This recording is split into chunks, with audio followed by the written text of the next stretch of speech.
من يهده الله فلا مضل له ومن يضلله فلا هادي له ونشهد أن لا إله إلا الله وحده لا شريك له ونشهد أن سيدنا ومولانا محمدا عبده ورسوله صلى الله تعالى عليه وعلى آله وأصحابه وأزواجه وذرياته وأتباعه وبارك وسلم تسليما كثيرا.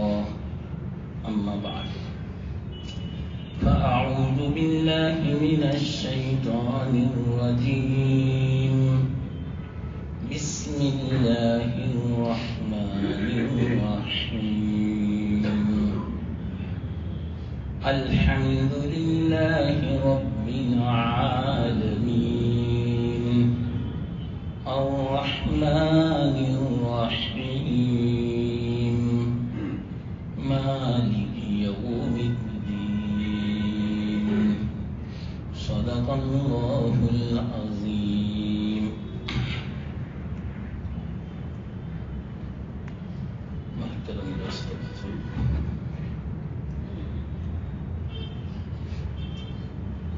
اللہ کی رحمت پر ہماری بات چل رہی ہے.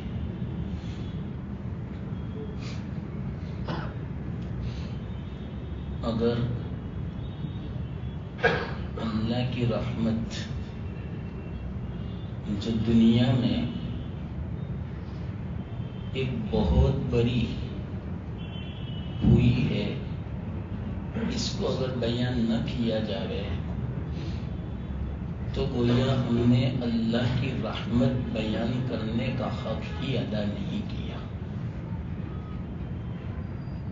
ایک رحمت ایسی اللہ کی. الحمدللہ آپ حضرات کو معلوم ہے، اندازاً 5 مہینے سے اللہ کی رحمت بیان کر رہا ہوں. جتنی باتیں میں نے بیان کی 5 مہینے تک،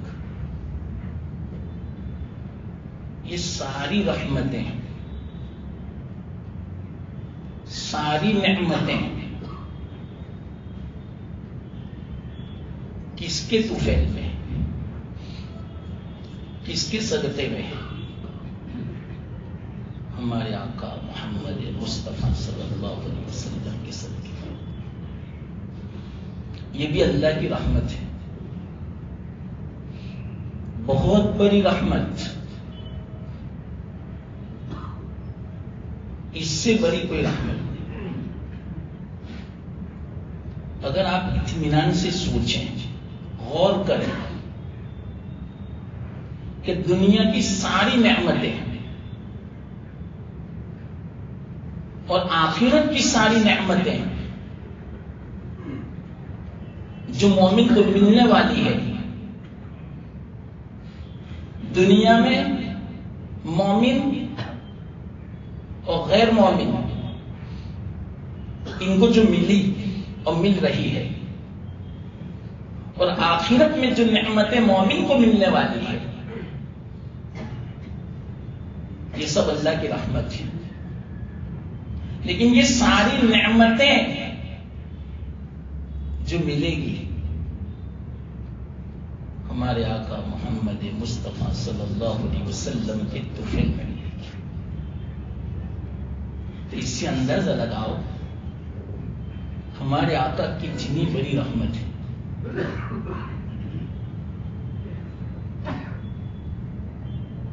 اللہ رب العالمین ہے،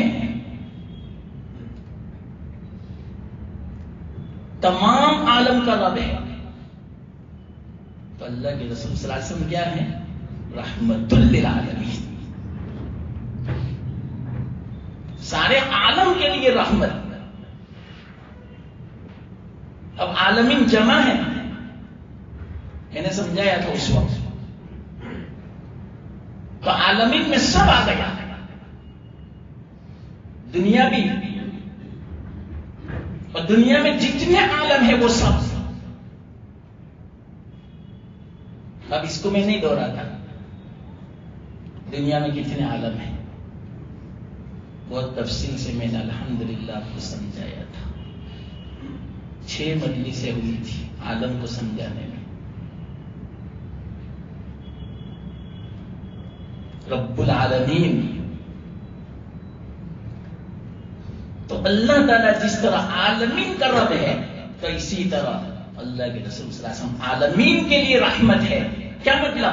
دنیا کے لیے رحمت، دنیا کے سارے عالم کے لیے رحمت، اور آخرت یہ بھی ایک عالم ہے، اس کے لیے بھی رحمت، عالم برزخ اس کے بھی لیے رحمت، عالم مثال اس کے لیے بھی رحمت، ہر عالم کے لیے رحمت اللہ فرماتے.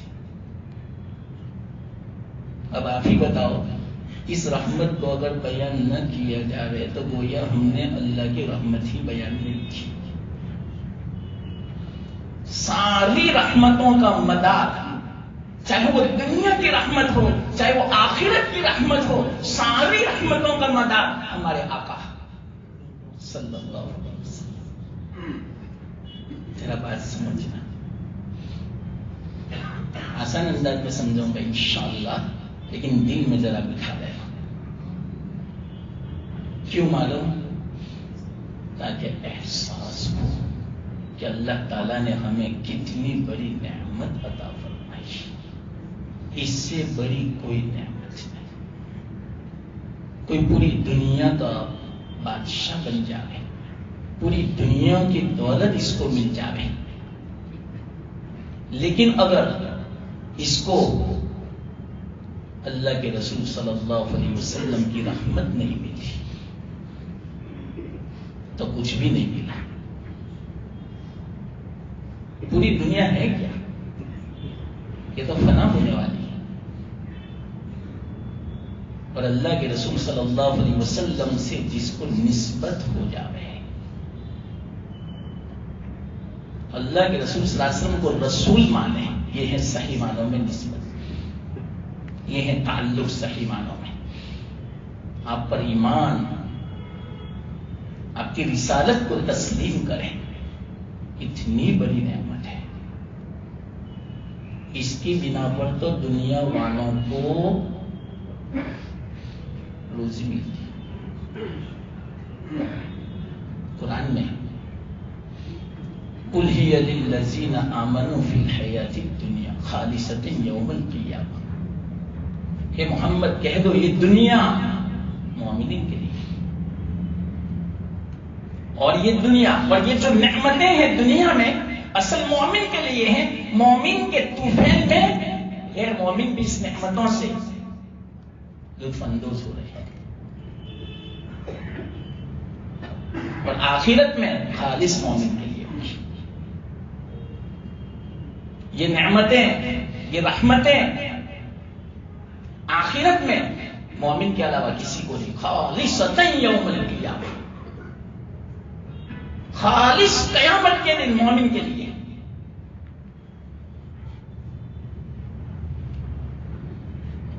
چلو ایک اشکال ہوتا ہے، جب یہ ساری دنیا کی نعمتیں مومن کے لیے ہیں تو ہم تو دیکھتے ہیں کہ کتنے مسلمان پریشان ہیں روزی روزگار کے اعتبار سے، بہت تنگی میں ہے مسلمان، حالات کے اعتبار سے. کتنے ایسے ہیں جن کو کھانا بھی نہیں ملتا، جن کے پاس رہنے کا مکان نہیں. جب اللہ نے دنیا کو مومنین کے لیے بنایا تو مومن پریشان کیوں ہے، تنگی میں کیوں ہے؟ ایک سوال ہے. یہ سوال اصل میں ہم قرآن میں غور کریں، حدیثوں میں غور کریں تو پیدا ہی نہیں ہو سکتا. اصل میں مومن کو دنیا میں ایک آزمائش، اصل مومن کے لیے یہ نعمتیں اللہ تعالیٰ نے آخرت میں رکھی ہیں. حضرت موسیٰ علیہ السلام نے فرمایا تھا، روایت میں ہے، جب اللہ تعالیٰ نے ان کو جنت دکھائی دنیا میں، اللہ کے لیے کوئی مشکل نہیں، دنیا میں بھی دکھا سکتا ہے. کتنے انسانوں کو دکھائی، جہنم بھی دکھائی، بہت ایسے واقعات ہیں.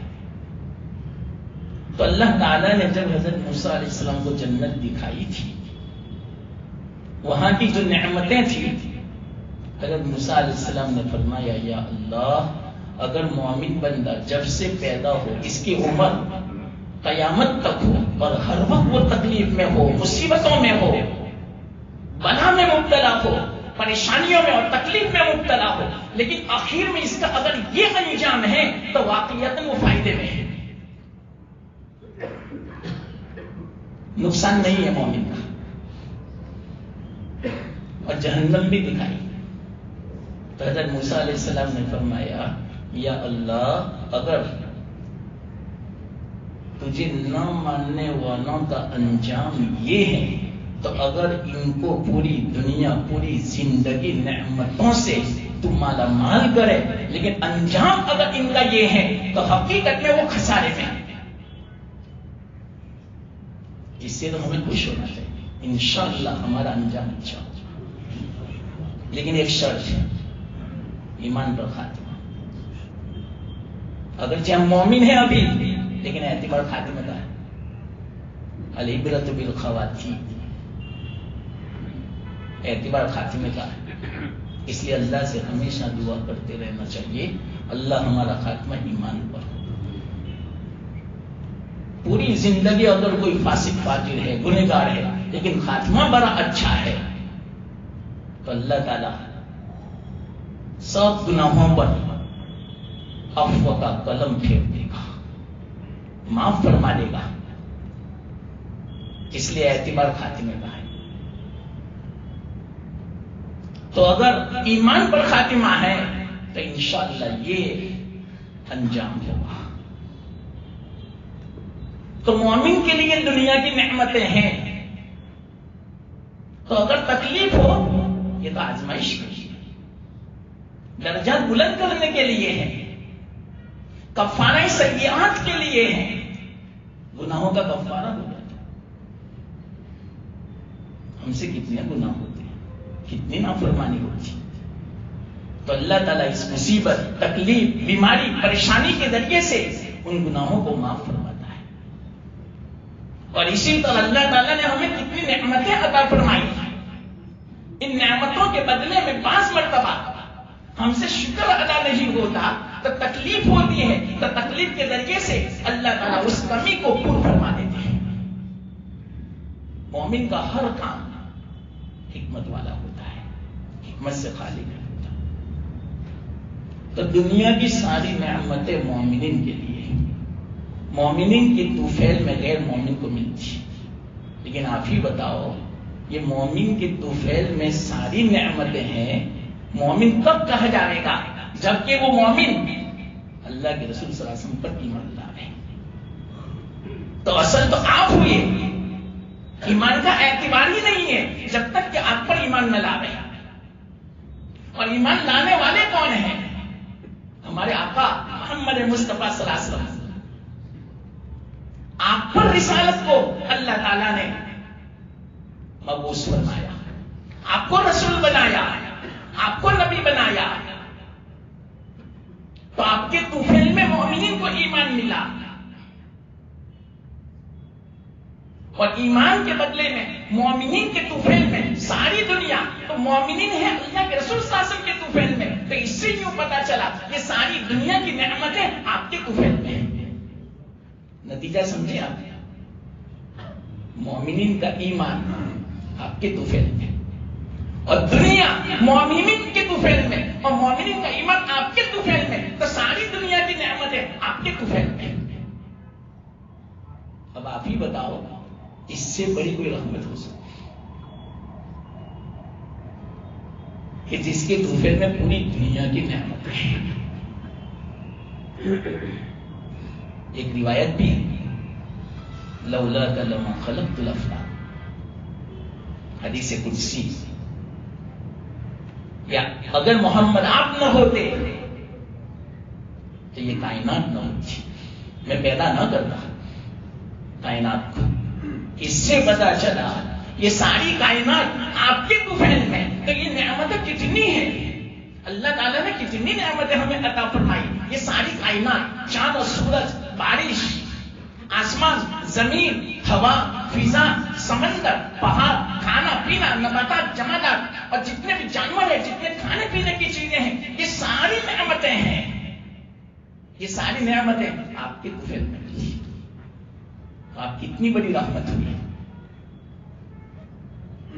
حالانکہ ایک رحمت نازل فرمائی اللہ تعالیٰ نے دنیا میں.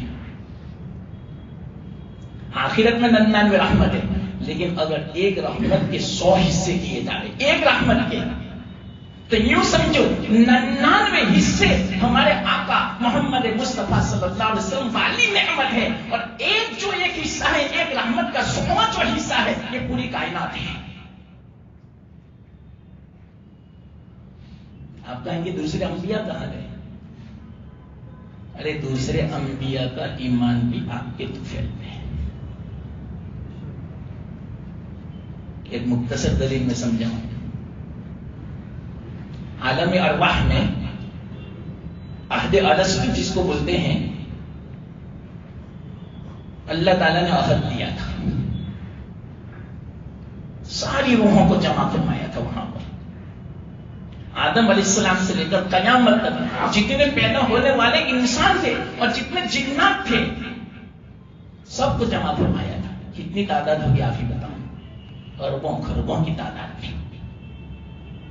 اس وقت اللہ تعالیٰ نے فرمایا تھا الست بربکم، بار بار پوچھا، کوئی جواب نہیں دیتا. سب سے پہلا جواب جس نے دیا ہمارے آقا محمد مصطفیٰ صلی اللہ علیہ وسلم نے. انہوں نے فرمایا بنا کیوں نہیں، آپ ہمارے رب ہو. تو یہ ایمان ہوا اللہ کی ذات پر. سب سے پہلی گواہی دی رب ہونے کی ہمارے آقا محمد مصطفیٰ صلی اللہ علیہ وسلم نے. اس سے یوں پتا چلا ایمان سب سے پہلے کس نے ظاہر فرمایا؟ ہمارے آقا نے. آپ نے جب رب کا اظہار فرمایا کہ آپ ہمارے رب ہو، بالکل ربوبیت کو تسلیم کیا، تو آپ کے طوفیل میں جتنے انبیاء تھے سب نے یوں کہا بھلا آپ ہمارے رب ہو. اور ہر نبی کے امت نے ہر نبی کے بعد ربوبیت کو تسلیم کیا تھا. اس سے پتا چلا تمام انبیاء کا ایمان بھی آپ کے طوفیل میں. اور سب سے بڑی رحمت آپ مانو یا نہ مانو، بلکہ ماننا ہی پڑے گا. سب سے بڑی اگر دنیا میں رحمت ہے، بلکہ آخرت میں بھی سب سے بڑی جو رحمت ہے وہ ایمان والی رحمت ہے، اسلام والی رحمت ہے. اللہ کا احسان مانو کہ اللہ نے ہمیں مسلمان بنایا، ہمیں مومن بنایا.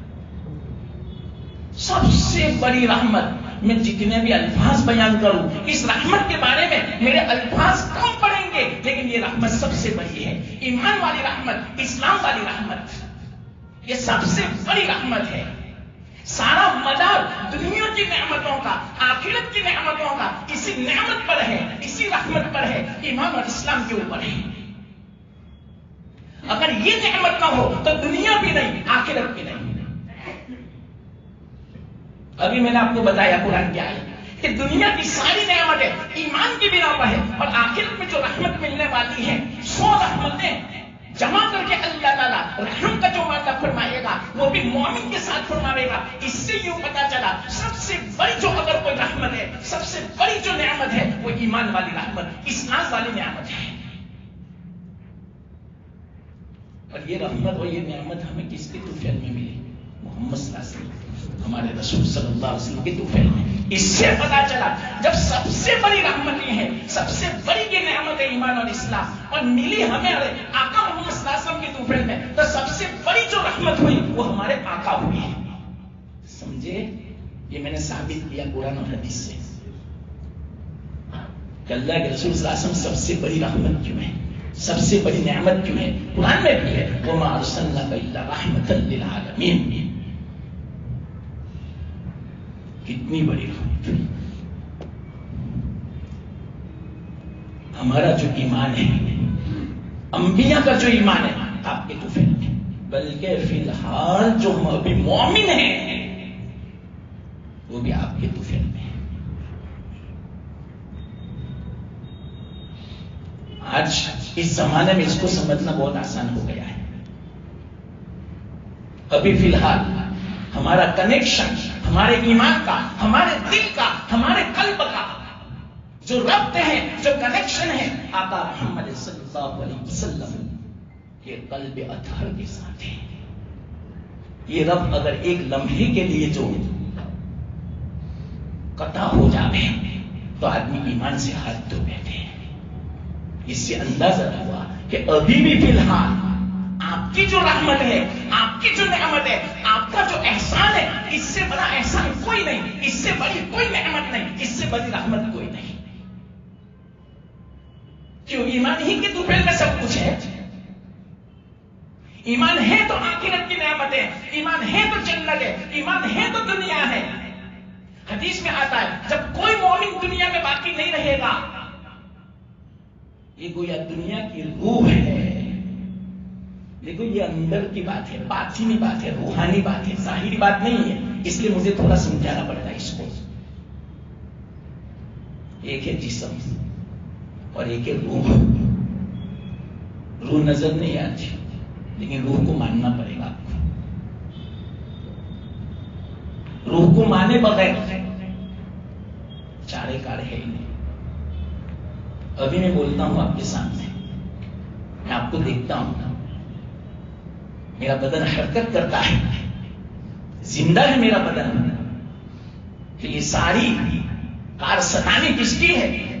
یہ ساری کاروائی کس کی ہے؟ یہ کس کا کرشمہ ہے؟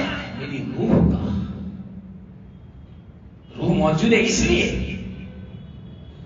اگر روح نکل جاوے سارا بدن کوئی کام کا نہیں. لاش ہے، کچھ بھی نہیں. ہم لاش بولتے ہیں، لاش یعنی لاش ہے، کوئی شے نہیں، کوئی چیز نہیں. حالانکہ اتنا بڑا بدن ہے نا، اصل روح نکل گئی.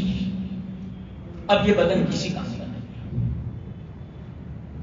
یہ سڑ جائے گا، بدبو ہوگی، اس میں کیڑے پڑ جائیں گے. اس کو مٹی میں ملا دو، جلدی سے ملا دو. جس کو محبت سے چومتے تھے، محبت سے معانقہ کرتے تھے، گلے لگاتے تھے، آج وہی مٹی میں ملا دیا. منو مٹی کے نیچے دبا دیا. اب اس سے اندازہ لگاؤ کیا وجہ ہے؟ کوئی چیز نظر نہیں آئی ہمیں. نکلتے ہوئے وہی روح ہے. سارا کرشمہ روح کا ہے، ساری قیمت روح کی ہے، بدن کی نہیں، جسم کی نہیں. اس لیے روح بناؤ. اسی لیے قلب کی اصلاح یہ ہے اصل. ان اللہ لا ينظر الى صورکم ولکن ينظر الى قلوبکم. اللہ تعالیٰ تمہارے ظاہر کو، جسم کو نہیں دیکھتا کتنا خوبصورت ہے. نا بادشاہ ہو تو ظاہری اعتبار سے اللہ اس کو نہیں دیکھتا. بڑے سائنسدان ہو، بڑے ڈاکٹر ہو، بڑے پروفیسر ہو، انجینئر ہو، اس کو نہیں دیکھتا اللہ. دل کو دیکھتا ہے. دل کیسا ہے؟ ایک غریب آدمی ہے، چہرے کا ٹھکانا نہیں، بدصورت ہے. میں صحیح کہتا ہوں، واللہ قسم کھا کے میں کہتا ہوں. ایک صحابی کے بارے میں آتا ہے، بات آ گئی اس لیے میں کہہ دیتا ہوں. حضرت ثابت بن قیس رضی اللہ تعالیٰ بدصورت تھی لیکن تھے صحابی. پوری دنیا کے اگر حسین و جمیل جمع ہو جا رہے حضرت ثابت بن قیس کا مقابلہ نہیں کر سکتے. ان کے بعد جو روح تھی، جو ایمان تھا، جو اللہ کے رسول صلی اللہ علیہ وسلم کی صحبت تھی اور صحابیت کا جو مرتبہ ان کو ملا تھا، پوری دنیا کے اولیاء، پوری دنیا کے ابدال، پوری دنیا کے اقطاب، پوری دنیا کے نجبا ان کا مقابلہ نہیں کر سکتے. حدیث میں بیوی نہیں رہی ان کے ساتھ. بیوی نے خود کہا میری نہیں بنے گی یا رسول اللہ مجھے طلاق دلا دو. اس کی وجہ لکھی ہے محدثین نے کیا وجہ تھی؟ بدصورت تھی، فاسقہ تھی. لیکن اللہ کے یہاں ظاہری جسم نہیں دیکھا جاتا. ان کا جو مرتبہ ہے اتنا اونچا مرتبہ پوری دنیا کے مسلمان اس مرتبے تک نہیں پہنچ سکتے. اصل روح کا اعتبار ہے، ظاہر کا اعتبار نہیں.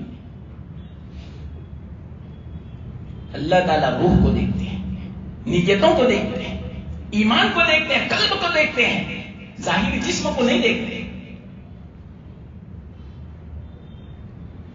تو اصل میں روح ہے.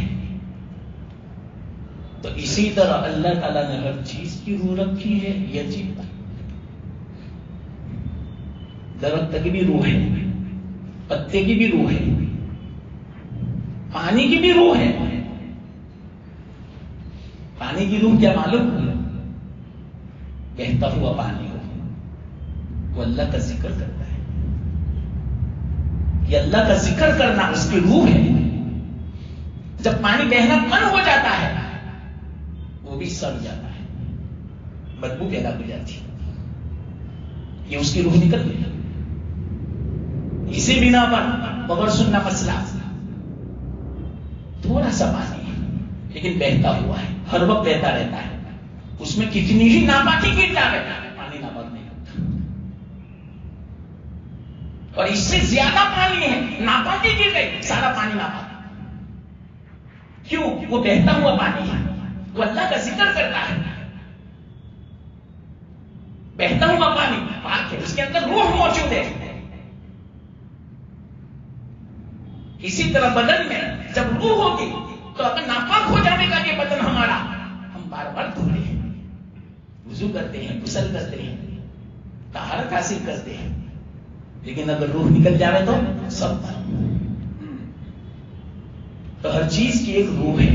اسی طرح پوری دنیا کی ایک روح ہے. یہ دنیا اس کی بھی ایک روح ہے. وہ یا دنیا میں ایک جسم ہے، ایک ظاہر ہے اس کا، دنیا کا ظاہر کون سا؟ یہ جو ہمیں نظر آتے ہیں، آسمان و زمین، چاند و سورج، فضا، سمندر، پہاڑ، درخت، یہ اس کا ظاہر ہے. اور اس کی روح کیا ہے معلوم؟ مومن. مومن جب تک رہے گا دنیا میں وہاں تک یہ جسم باقی رہے گا.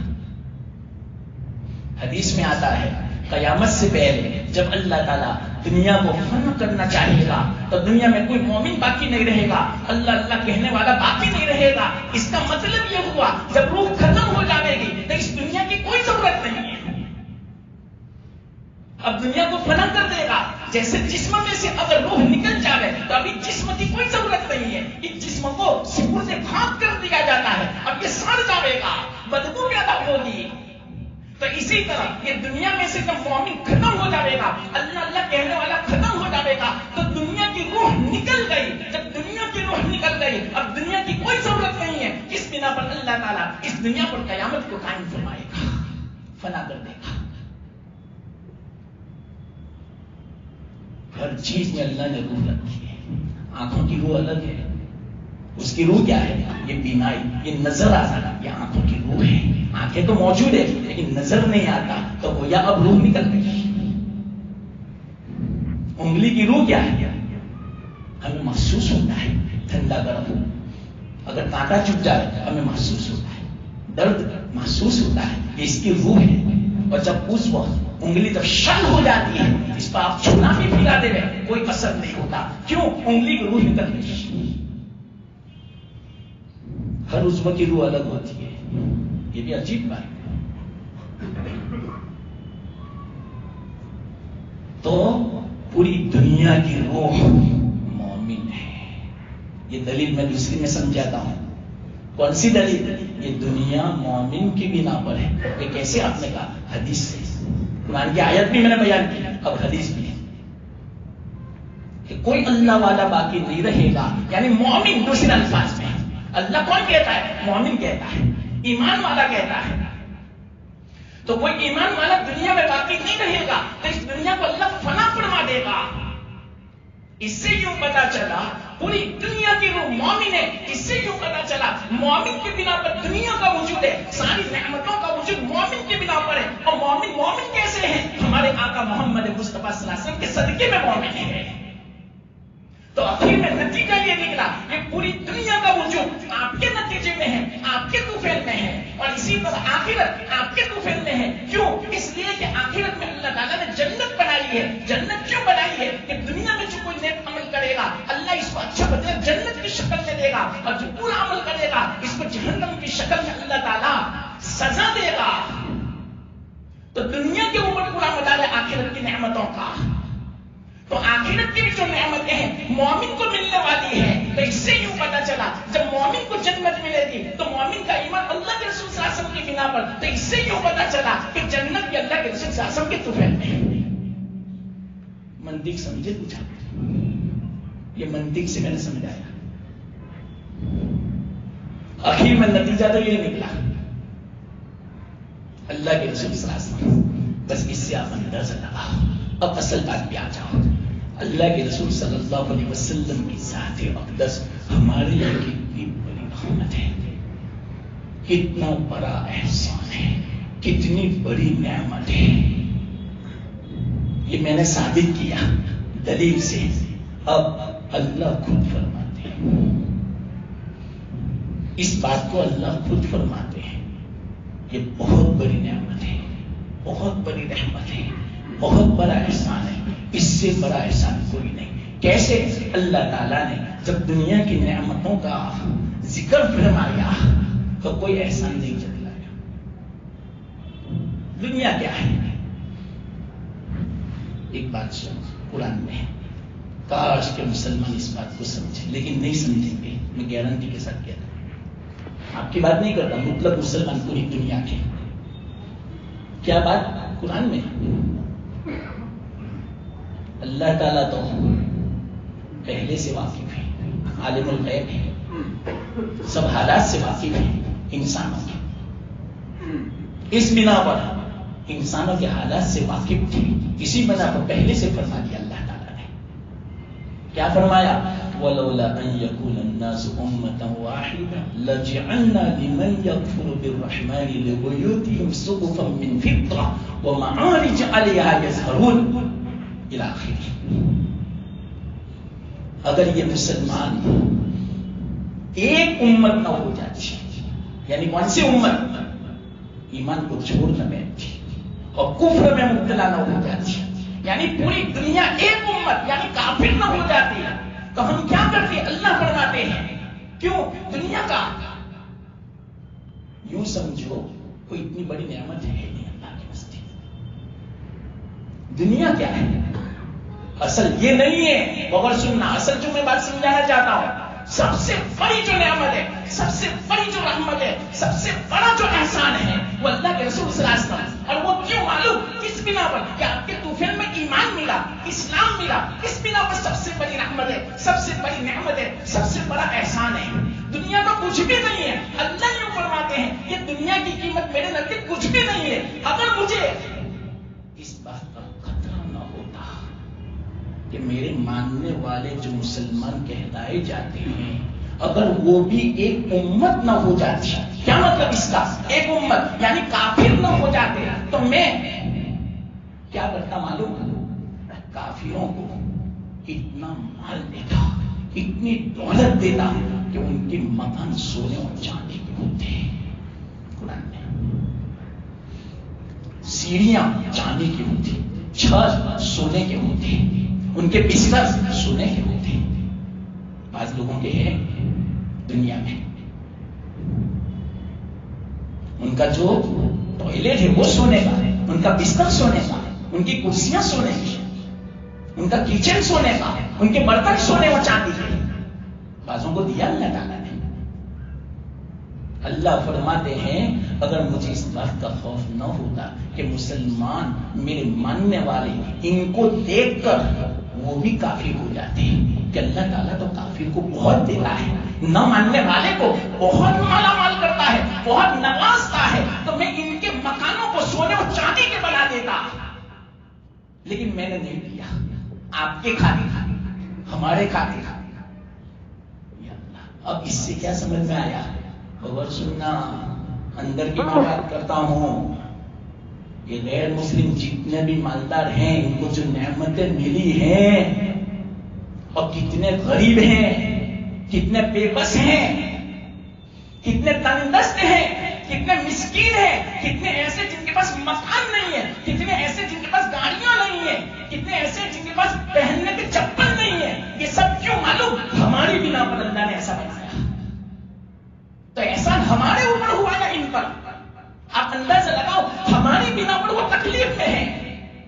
بات سمجھنا، یہ ہر کسی کو بات مت کرنا، بات آ گئی اس لیے میں کہہ دیتا ہوں، سمجھاتا ہوں۔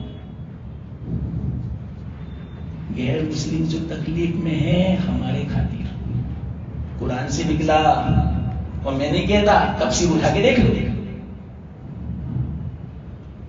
اور جتنے مالدار ہیں ان پر انگلی مت اٹھاؤ، یہ مت کہو کہ کتنا مالدار ہے یہ، ارے یہ تو مالدار ہونے ہی والے تھے، اللہ نے کلام مسجد میں بیان فرمایا، اور کتنے زیادہ تر لوگ تو غریب ہیں، فقیر ہیں، وہ ہماری خاطر، ہمارے ایمان میں کوتاہی نہ آ جائے، ہم اللہ کے منکر نہ بن جاویں، دور نہ ہو جاویں، اور ہم بھی ایمان چھوڑ کے کہیں کفر اختیار نہ کریں۔ اس لیے اللہ تعالیٰ نے ان کو اتنا زیادہ مال نہیں دیا۔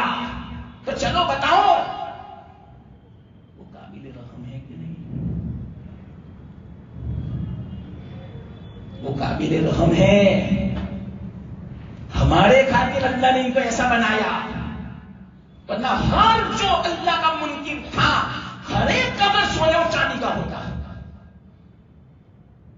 چاہے وہ دیہات کا رہنے والا ہو، چاہے شہر کا رہنے والا ہو، چاہے وہ فورین کا ہو، چاہے وہ ہندوستان کا ہو، چاہے امریکہ کا ہو، کہیں کا بھی ہو، چاہے افریقہ کا کیوں نہ ہو، اللہ کا منکر، اللہ تعالیٰ ان کے مکانوں کو سونے چاندی کے بناتے، لیکن اللہ نے فرمایا اے مسلمانوں تمہارے خاطر میں نے نہیں دیا۔ کتنا خیال کیا اللہ نے ہمارا، ہم نے کتنا خیال کیا اللہ کا، بتاؤ۔ تو اب جو مومن نہیں ہے ان کو کیا سمجھیں گے؟ قابل رحم ہے جو غریب ہے، نفرت نہ کریں، کفر سے تو نفرت ہے لیکن کافر سے نفرت نہیں۔ یہ لفظ سمجھنا میں جو سمجھانا چاہتا ہوں، کافر خودے کی انسان ہے، وہ بھی تو اللہ کی مخلوق ہے۔ آپ کہیں گے وہ تو بہت ظلم کرتے ہیں، مسلمانوں ظلم وہ نہیں کرتے، اللہ نے مسلط کیا ہے حدیث میں، اور کیوں مسلط کیا؟ ہماری اصلاح کے لیے۔ اتنا سب ہو رہا ہے پھر بھی اصلاح ہو رہی ہے؟ بتاؤ تو، اور زیادہ مسلمان خراب ہو رہا ہے، اللہ سے دور ہو رہا ہے،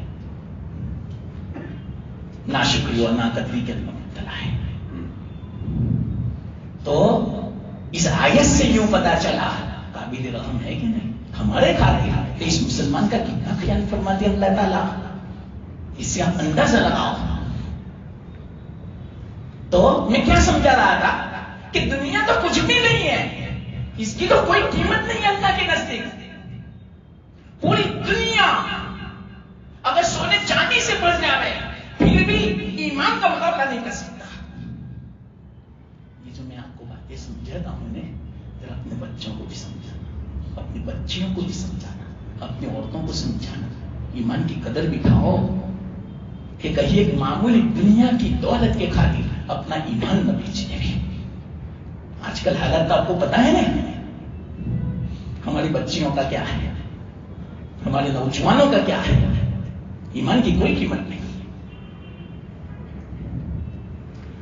تو ایمان کتنی بڑی نعمت ہے، پوری دنیا سونے چاندی سے بھر جائے کوئی قیمت نہیں۔ اللہ نے اس پر احسان نہیں جتلایا. یہ سب اللہ نے نعمت دے رکھی ہے. ہوا کتنی بڑی نعمت ہے. میں نے اشارے کیے تھے اس سے پہلے. معمولی چیزیں تو بڑی بڑی ہیں. آنکھیں, کڈنی, سانس, پیشاب کا ہونا, نیند کا آ جانا, بینائی کا صحیح سالم ہونا, قوت شنوائی کا صحیح سالم ہونا, زبان ہماری چلتی ہے, ہم بول سکتے ہیں. یا اللہ کتنی بڑی نعمت ہے. ذرا تنہائی میں بیٹھ کے ذرا سوچیں, جن کے پاس نعمت نہیں ان کو پوچھو ذرا. جو بیچارہ چل نہیں سکتا ان کو پوچھو کہ یہ پیر کتنی بڑی نعمت ہے, ہاتھ کتنی بڑی نعمت ہے. لیکن اللہ تعالیٰ نے ان ساری نعمتوں پر احسان نہیں جتلایا. اب اس سے اندازہ لگاؤ جس پر احسان جتلایا وہ کتنی بڑی نعمت ہوگی. بلکہ اللہ تعالیٰ نے بڑی تحقیق کے ساتھ بیان فرمایا, ورنہ اللہ کی نعمت ہے وَإِن تَعُدُّوا نِعْمَتَ اللَّهِ لَا تُحْصُوهَا. اللہ کی نعمتوں کو شمار کرنا چاہے تم شمار نہیں کر سکتے, لیکن کسی نعمت پر احسان نہیں جتلایا. یعنی اللہ نے یہ نہیں فرمایا کہ دیکھو میں نے تمہیں ہوا دی, میں نے تمہیں روشنی دی, میں نے تمہیں آنکھیں دی, میں نے تم کو قلب دیا, میں نے تم کو مسلمان بنایا. کسی نعمت پر احسان نہیں جتلایا, ایک نعمت پر احسان جتلایا. کون سی نعمت؟ اس سے آپ اندازہ لگاؤ وہ کتنی بڑی نعمت ہوگی, وہ کتنی بڑی رحمت ہوگی اللہ تعالیٰ کی, کتنا بڑا احسان ہوگا. اس سے بڑا کوئی احسان نہیں. یہ میں آپ کو سمجھانا چاہتا ہوں.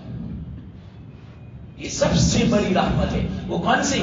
لقد من اللہ علی المؤمنین اذ بعث فیہم رسولا من انفسہم. یہ ہے سب سے بڑی نعمت. اللہ تعالیٰ نے احسان جتلایا. اللہ فرما دے لقد من اللہ, احسان جتلاتا ہے. ہم نے اتنی بڑی نعمت دی. بعض علماء نے تو عجیب بیان کیا اس کے بعد. انہوں نے فرمایا, بعض علماء نے, کہ اللہ تعالیٰ کو بھی گویا بچ گیا. اس نعمت کا جب تذکرہ کیا, کیسا زبردست لفظ, لقد من اللہ. اللہ احسان جتلاتا ہے. حالانکہ احسان جتلانے کو منع فرمایا اللہ نے, لیکن یہ اتنا بڑا احسان تھا کہ ہمیں احساس ہو. اس احسان کو معمولی مت سمجھنا. ہم دنیا کو بڑی سمجھتے ہیں. کوئی مالدار ہے اس کو بڑا سمجھا, لیکن ہم مسلمان اس کو کوئی بڑا ہی نہیں سمجھتا. تمہارے پاس ایمان کی نعمت ہے, تمہارے پاس اسلام کی نعمت ہے. اس نعمت کا مقابلہ پوری دنیا کا بادشاہ بھی نہیں کر سکتا اگر وہ مومن نہیں ہے تو. اس لیے اللہ کو احسان جتلانا پڑا. تم اپنی نعمت کو نعمت سمجھو, احساس پیدا کرو. اس کو تم معمولی مت سمجھو. میں نے خود منع کیا کہ احسان کرنے کے بعد احسان مطلب جتلا ہو, اس لیے کہ احسان جتلانے سے وہ نیکی برباد ہو جاتی ہے. لیکن اللہ تعالیٰ احسان اس لیے جتلاتے ہیں تاکہ احساس پیدا ہو, اس کی قدر پیدا ہو کہ اس نعمت کو معمولی مت سمجھو. بہت بڑی نعمت میں نے دی ہے. وہ کون سی؟ علماء فرماتے ہیں کہ اللہ تعالیٰ نے اس احسان کو جب بتلایا, عجیب انداز سے بیان فرمایا. اور کیوں نہ ہو, آدمی اپنی ساری چیزیں تو دے دیتا ہے لیکن کبھی اپنے محبوب کو کبھی نہیں دیتا. تو اللہ کے رسول تو اللہ کے محبوب تھے, اللہ تعالیٰ نے اپنا محبوب بھی ہمیں دے دیا. یہ ہے علماء نے فرمایا کہ کیا وجہ تھی, کیوں احسان جتلایا. اس کی وجہ کیا کہ عام طور پر دنیا میں ہم نے دیکھا دنیا لوٹا دیتا ہے لیکن اپنا محبوب کبھی نہیں دیتا. یہ تو جس کو جذبہ ہو, واقعیت جو صحیح معنوں میں سمجھے وہی دے سکتا ہے. چلو میں آپ سے ایک بات کہتا ہوں. ہمارا محبوب بعض مرتبہ یا تو اولاد ہوتی یا تو بیوی ہوتی, ماں باپ ہوتے ہیں, اپنی جان ہوتی ہے. اگر کوئی چیز ماں کے سامنے والا ہے تو ہم سب دے دیں گے, لیکن بیوی تھوڑی دیں گے, اولاد تھوڑی دیں گے, ماں باپ تھوڑی دیں گے, اپنی جان تھوڑی دیں گے. یہ ہماری محبوب چیز ہے. تو محبوب چیز کوئی نہیں دیتا. یہ میں نے آپ کو ہماری مثال سے میں سمجھا رہا ہوں کہ محبوب چیز کوئی نہیں دیتا. کروڑوں روپے دینے والے دنیا میں موجود ہیں. ایک مثال دو ابھی جو ابھی تازہ ہوئی تھی. کچھ دنوں یا مہینوں پہلے افریقہ میں ہمارے ایک نوجوان کا گجراتی اس کو اغوا کر کے لے گئے. چند جو دشمن تھے لے گئے. انہوں نے کہا بھائی کیا ہے کہ ہم آپ کو شوٹ کر دیں گے. ایک بھائی شوٹ کیوں کرتے ہو, آپ کو چاہیے کیا؟ بولو. کہ پیسے دو. کتنے مانگے معلوم پیسے؟ 700 ملین روپیے نہیں, رینڈ 5 گنا گن لو, 3,500 ملین روپیے کو یہ چھوڑ دے. کتنے روپیے ہوئے؟ کیوں؟ اس سے زیادہ قیمتی اور محبوب چیز میری جان ہے. اس سے پتا چلا آدمی اپنی محبوب چیز نہیں دیتا, سب دے دیتا ہے, قربان کر دیتا ہے. نوجوان تھا, یہی کہا. کہنا پڑے اللہ تعالیٰ نے کتنا دیا. حالات آتے ہیں, آپ کہیں گے کیوں ایسے حالات آئے؟ بھائی دنیا میں تو ایسا ہی ہوگا. ہاں, اللہ سے آپ سے مانگتے رہے. ایک بات یاد رکھیں, کوئی یوں کہتا ہے بھائی وہ زکات بھی دیتا ہے, اللہ کے راستے میں بہت دیتا ہے, مسجدیں بھی بہت بنواتا ہے, غریبوں کی بہت مدد کرتا ہے, اور واقعات جس نوجوان کے بارے میں آپ کو کہتا ہوں, ہسپتال بناتا ہے, غریبوں کی مدد کرتا ہے, پورے گاؤں والوں کو اناج تقسیم کرتا ہے, سب کچھ کرتا ہے, زکات بھی اپنے وقت پر, کوئی وہاں سے خالی ہاتھ نہیں. پھر بھی کیوں حالات آئے؟ اس کا جواب ہے ہمارے پاس. حالات کیوں آئے معلوم؟ اور اللہ اس کو ترقی دینا چاہتا ہے, اور یہ حالات آئے.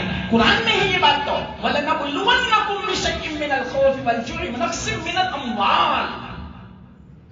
مالوں میں کمی آئے گی. اس طرح چور چوری کر کے جائیں گے, ڈاکہ زنی کر کے جائیں گے, مال کھو جائے گا, گم ہو جائے گا. یہ اللہ کی طرف سے.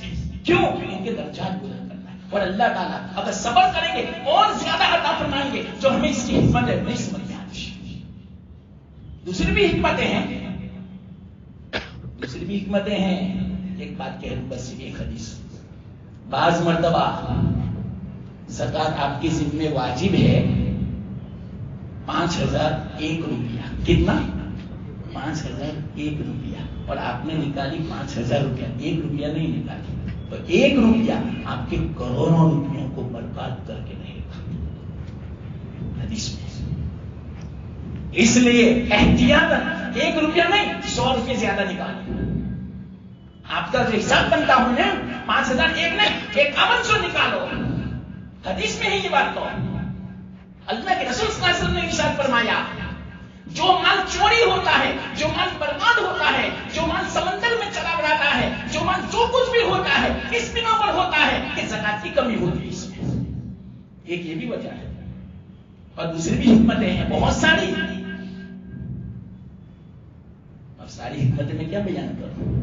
جب بات آئی تھی اس وقت میں نے بیان کی تھی کچھ حکمتیں, ساری حکمتیں نہیں آئی تھی.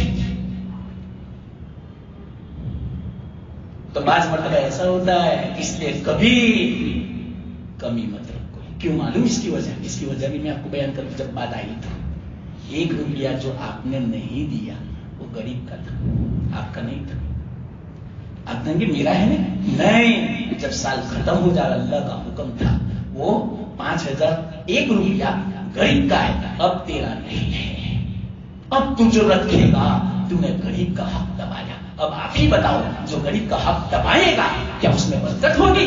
حدیث میں آتا ہے.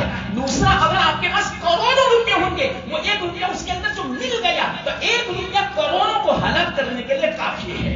یہ حدیث کا مفہوم ہے. اور ڈرنے کی چیز ہے, یہ تو زکات کا مال تھا. اب اگر دوسرے کا مال ہو تو اپنے پاس, وہ اگر دبا لیا تو, وہ اگر نہیں دیا تو کیا ہوگا بتاؤ؟ یہ تو اپنا مال تھا زکات کا, دوسرے کا نہیں لیا, بس ایک اللہ کا حکم تھا. اور وہ دوسرے کا مال اللہ کا حکم بھی ہے اور بندے کا حق بھی ہے, تو دو چیزیں جمع ہو گئی. سمجھنا میری بات, ایک دم سے بات آ گئی. کیا دوسرے کا اگر مال ہمارے پاس ہے 1 روپیہ, لاکھوں روپے کی بات نہیں کرتا, 1 لیا تو اس میں اللہ کا حکم بھی تولا، دے دو نہیں دیا، اور دوسرا کیا بندے کا حق ہے تو وہ جب دو حق ٹوٹے، اب آپ ہی بتاؤ وہ روپیہ کیا وبال لائے گا؟ دنیا میں بھی وبال، آخرت میں بھی وبال۔ بڑی خطرناک چیز ہے مسلمانوں۔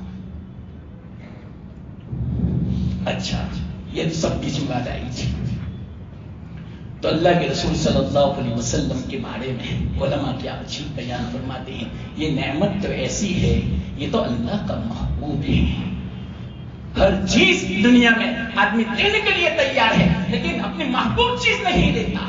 تو اللہ کے رسول صلی اللہ علیہ وسلم تو محبوب تھے۔ کیسے محبوب معلوم؟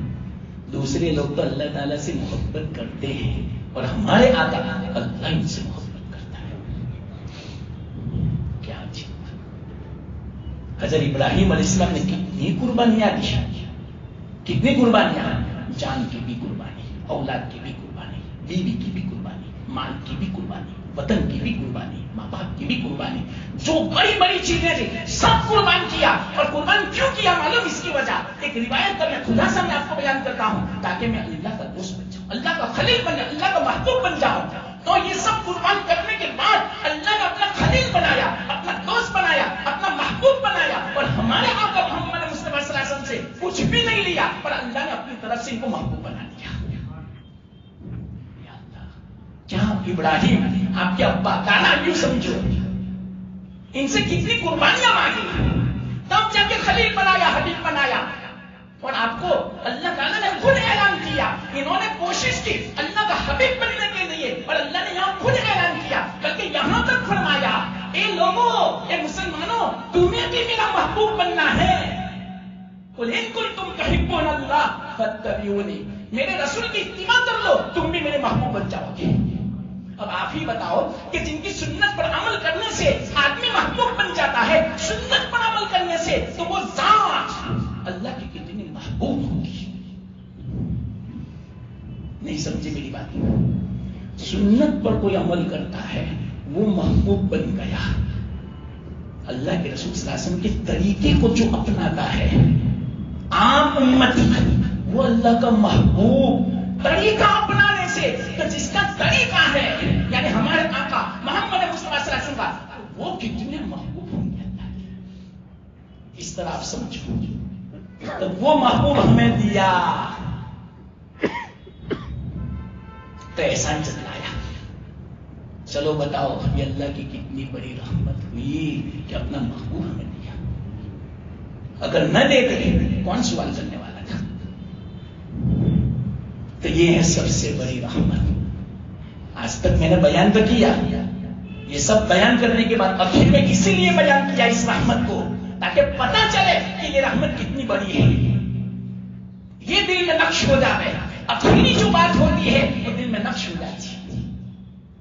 تو یہ سب سے بڑی نعمت ہے، سب سے بڑی رحمت ہے کہ جن کے طوفیل میں ایمان ملا، جن کے طوفیل میں اسلام ملا، جن کے طوفیل میں دنیا ملی، بلکہ جن کے طوفیل میں ہمارا وجود ملا۔ کتنی بڑی نعمت، ہمیں زندگی ملی۔ اگر آپ نہ ہوتے ہمارا وجود نہ ہوتا۔ یہ بھی میں مختصر کہہ دوں کہ جس وقت آدم علیہ السلام کا نکاح ہو گیا حوا علیہ السلام سے، اللہ نے پڑھایا تھا، آدم علیہ السلام حوا علیہ السلام کے پاس گئے،